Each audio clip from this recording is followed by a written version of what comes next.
আসসালামু আলাইকুম রহমতুল্লাহি বারাকাতুহু। বিসমিল্লাহির রহমানির রহিম। হযরত আবু হুরায়রা রাদিয়াল্লাহু তাআলা আনহু থেকে বর্ণিত আছে যে মহানবী হযরত মুহাম্মদ মুস্তাফা সাল্লাল্লাহু আলাইহি ওয়াসাল্লাম ইরশাদ করেছেন, বনি ইসরাইলের এক ব্যক্তি মনে মনে ভাবলেন, আমি আজ রাতে গোপনে সদকা করব। সুতরাং রাতে গোপনে সদকার মাল নিয়ে বের হলেন এবং অজ্ঞাতসারে এক চোরের হাতে দিয়ে দিলেন।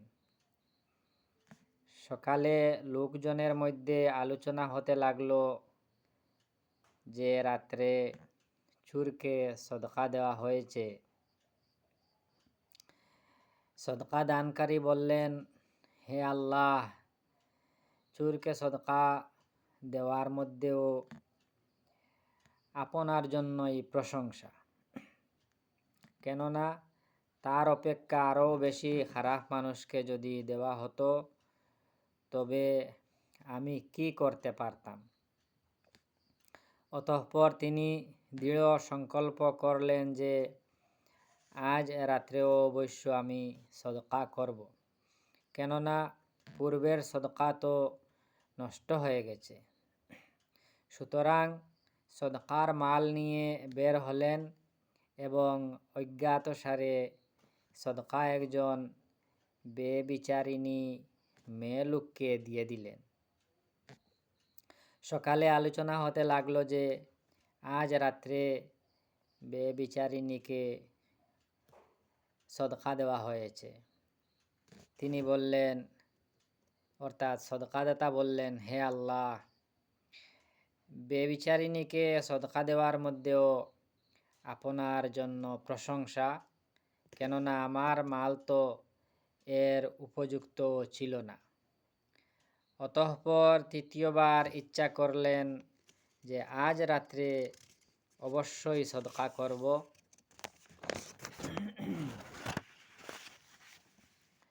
অতএব রাত্রে সদকার মাল নিয়ে বের হলেন এবং উহা একজন ধনী ব্যক্তির হাতে দিয়ে দিলেন। সকালে আলোচনা হলো যে রাত্রে ধনী ব্যক্তিকে সদকা দেওয়া হয়েছে। সদকা দানকারী বললেন, হে আল্লাহ, চোর, বেবিচারিণী ও ধনী ব্যক্তিকে দান দেওয়ার উপর আপনারই প্রশংসা, কেননা আমার মাল তো এরূপ লোকদেরকে দেওয়ার উপযুক্ত নয়।